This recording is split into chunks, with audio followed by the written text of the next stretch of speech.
कब से आने वाला है रेलवे के एएलपी का नोटिफिकेशन?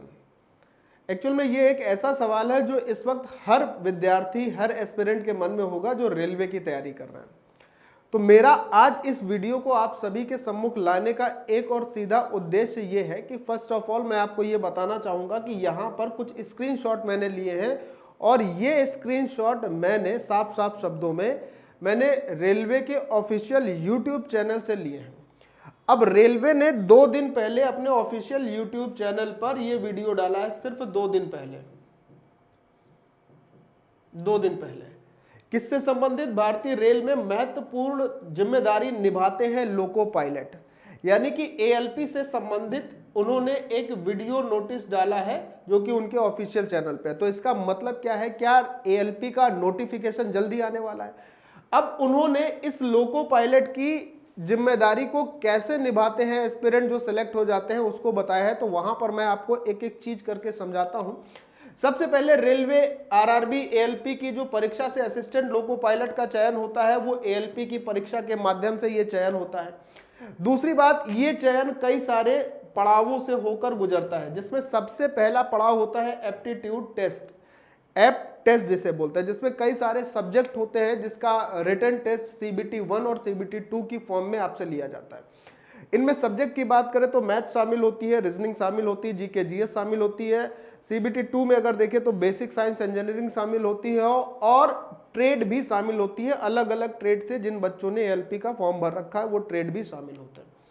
उसके बाद मेडिकल टेस्ट भी होता है यहाँ पर एएलपी के, उसमें मतलब भर्ती परीक्षा में मेडिकल टेस्ट होता है। अब इसके बाद ये जो असिस्टेंट लोको पायलट बनते हैं कि किस प्रकार की जिम्मेदारियों को निभाते हैं। सेलेक्ट होने के बाद जब रेलवे के संचालन के लिए उन्हें जिम्मेदारी दी जाती है तो उस संचालन से पहले एक इनका ट्रेनिंग सेशन होता है जिसमें यह बताया जाता है कि किस पुर्जे से कैसा काम लेना है, क्या क्या जानकारी होती है, सिग्नल्स के विषय में, हॉर्न के विषय में, सारी चीज़ों की जानकारी आपको दी जाती है। आपको मतलब उन बच्चों को जो सिलेक्ट होते हैं।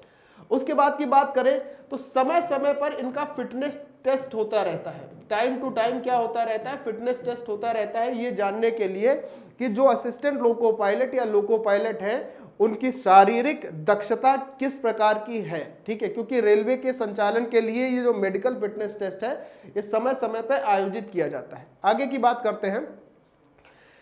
इसके पहले ट्रेन संचालन से पहले उन्हें सारे सिग्नल्स के विषय में जानकारी दी जाती है कि कौन से सिग्नल्स किस प्रकार के होते हैं और उसको आपको कैसे कनेक्ट करना है और कनेक्ट करके उसे कैसे आगे की तरफ बढ़ाना है। नेक्स्ट अगर बात करें तो एक वीडियो के माध्यम से जितने भी सिलेक्टेड कर्मचारी होते हैं, व्यक्ति होते हैं, उनको वीडियो के माध्यम से, वीडियो ट्यूटोरियल के माध्यम से और सारी जानकारी से परिचित कराया जाता है कि सिग्नल कैसे है, क्या है।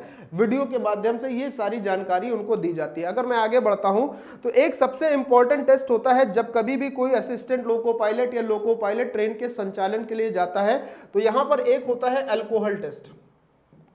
एक टेस्ट किया जाता है अल्कोहल टेस्ट, जिसमें इस प्रकार की मशीन के द्वारा ये जो इनके हाथ में चीज दिख रही है उसको यहां पर सेट करके जब ये व्यक्ति फूंकता है तो ये पता चलता है कि ट्रेन के ड्राइवर को ट्रेन चलाने से पहले किसी भी प्रकार के नशे की जो लत है वो उस वक्त तो उसने नहीं कर रखी है। तो एक अल्कोहल टेस्ट भी किया जाता है।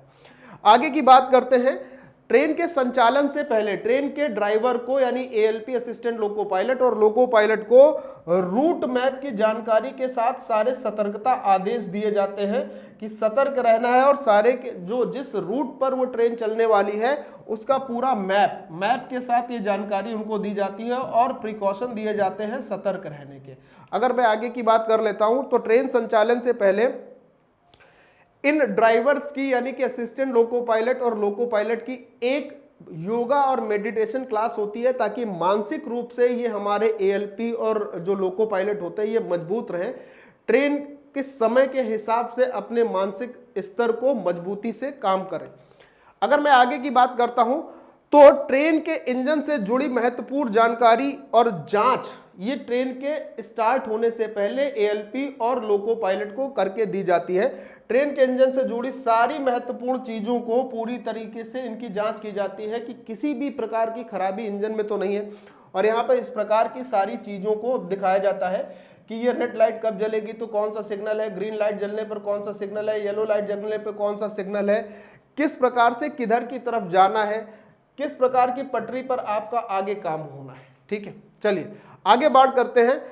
जितने भी लोको पायलट या असिस्टेंट लोको पायलट होते हैं वो सिग्नल के अनुसार ही आगे बढ़ते हैं। अगर रेड सिग्नल है तो आगे बढ़ने की संभावनाएं बिल्कुल कम होती हैं। ग्रीन सिग्नल होने पर लोको पायलट या असिस्टेंट लोको पायलट ट्रेन को आगे बढ़ाने का काम करते हैं। आगे बढ़ते हैं। एक चीज और समझनी है, कब और किस प्रकार का हॉर्न बजाना है, इस प्रकार की ट्रेनिंग भी लोको पायलट और असिस्टेंट लोको पायलट को दी जाती है कि कब और कैसा हॉर्न बजाना है और कहां कैसा हॉर्न बजाना है। सेंसिटिव एरिया है तो धीमे हॉर्न के साथ काम करना है। कोई ऐसा एरिया है जो बंजर टाइप का है जहां तेज हॉर्न की जरूरत है, दूर दूर तक लोग नहीं है, तो हॉर्न की वैरायटीज भी होते हैं और इनको ये ट्रेनिंग दी जाती है कब और कैसा हॉर्न बजाना है। इसकी भी जानकारी और ध्यान दोनों ही लोको पायलट और असिस्टेंट लोको पायलट को रखना पड़ता है। ठीक है, अगर मैं बात करूं तो हमारे लोको पायलट और असिस्टेंट लोको पायलट धैर्य और अनुशासन की एक बहुत बढ़िया मिसाल होते हैं। तो मेन उद्देश्य मेरा इस वीडियो को लेकर आने का था, यहाँ पर ये सारी चीज़ें जो रेलवे के ने अपने ऑफिशियल यूट्यूब चैनल के माध्यम से दी, मेरा मेन उद्देश्य ये लेकर आने का था और ये आपको बताने का था कि सिर्फ और सिर्फ 2 दिन पहले ही रेलवे ने अपने ऑफिशियल यूट्यूब चैनल पर इस वीडियो को सृजित किया है। अब अगर इसकी बात करें तो कहीं ना कहीं ये आशंका यहाँ से जनरेट होती है, ये आशंका होती है कि कहीं ALP का नोटिफिकेशन और टेक्नीशियन का एग्जाम का नोटिफिकेशन तो नहीं आने वाला है। अच्छा, मैं आप सभी को बता दूं कि नोटिस आने के बाद, नोटिफिकेशन आने के बाद बहुत ज़्यादा समय नहीं होता है पेपर तक में। तो जितने भी एस्पिरेंट आप सभी लोग ALP या टेक्नीशियन की तैयारी कर रहे हैं, उन सभी से मेरा निवेदन है कि तैयारी में अभी से जुड़ जाइए, क्योंकि कुछ संकेत ऐसे होते हैं जिससे आपको सचेत होना होता है। तो जितने भी लोग ALP की या टेक्नीशियन की तैयारी कर रहे हैं मेरे दोस्तों, उन सभी से निवेदन है, क्या निवेदन है कि पढ़ाई शुरू कर दीजिए, क्योंकि सिलेबस बहुत बड़ा है और इतने बड़े सिलेबस को कंप्लीट करने के लिए आपको एक अच्छे गाइडेंस की जरूरत है, जिसके लिए पाठशाला रेलवे एग्जाम आपके लिए सदैव हाजिर है। किस प्रकार से पाठशाला रेलवे एग्जाम आपकी ALP और टेक्नीशियन की तैयारी में 4 चांद लगा सकते हैं, उसकी अगर मैं जानकारी की बात करूं तो यहाँ पर पाठशाला रेलवे एग्जाम की तरफ से आपके लिए सभी प्रकार के चीज़ों के पैकेज मौजूद हैं। अगर मैं बात करूं तो सिर्फ मैथमेटिक्स का पैकेज आप ले सकते हैं, जिसमें आपको पूरी की पूरी अर्थमेटिक, एडवांस मैथमेटिक्स, कैलकुलेशन वाला पार्ट और DI मिलेगी। कीमत मात्र और मात्र सिर्फ 299 रुपये। इसी तरीके basic science engineering drawing special course 399 रुपये का है। रीजनिंग का स्पेशल कोर्स 499 का है। GK और GS का स्पेशल कोर्स है, वो अगर आप इंडिविजुअली लेना चाहते हैं 699 का है। GS जिसमें यानी कि जनरल साइंस, इसमें फिजिक्स, केमिस्ट्री और बायोलॉजी है, ये 499 का है। ट्रेड, आप किसी भी प्रकार के ट्रेड के कोर्स को लेना चाहते हैं तो वो 699 का है। अब अगर आप ये सारा कॉम्बो एक साथ चाहते हैं तो उसके लिए आपको देने होंगे सिर्फ और सिर्फ 864 रुपये, जो कि 72% ऑफ के साथ मिलेगा। अब इसके लिए आपको करना क्या है, इसके लिए आपको सिर्फ 2 काम करने हैं। सबसे पहला काम तो कर लेना है कि माई पाठशाला की एप्लीकेशन को डाउनलोड करने के बाद रेलवे वाले सेक्शन में आ जाना है। सबसे पहला काम क्या करना है मेरे दोस्तों कि माई पाठशाला की एप्लीकेशन डाउनलोड कर लेनी है। उसके बाद रेलवे वाले सेक्शन में आने के बाद, रेलवे वाले सेक्शन में आने के बाद आपको ये सारे कोर्सेस वहाँ दिखेंगे।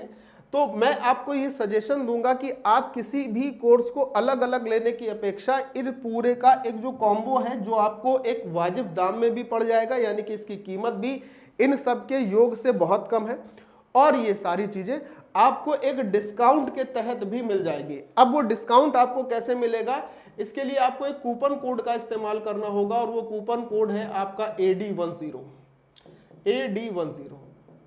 और इस कूपन कोड का इस्तेमाल करके आप मैक्सिमम डिस्काउंट तक पहुंच सकते हैं। और मैं आपको एक सभी को बात बताना चाहूंगा मेरे दोस्तों कि अगर आप किसी भी प्रकार की जानकारी चाहते हैं तो हमारे सपोर्ट का नंबर मैं यहां पर लिख दे रहा हूं 6393125760। यहां पर कॉल करके आप किसी भी समय जानकारी को अवेलेबल करा सकते हैं और अपने तक सीधे पहुंचा सकते हैं।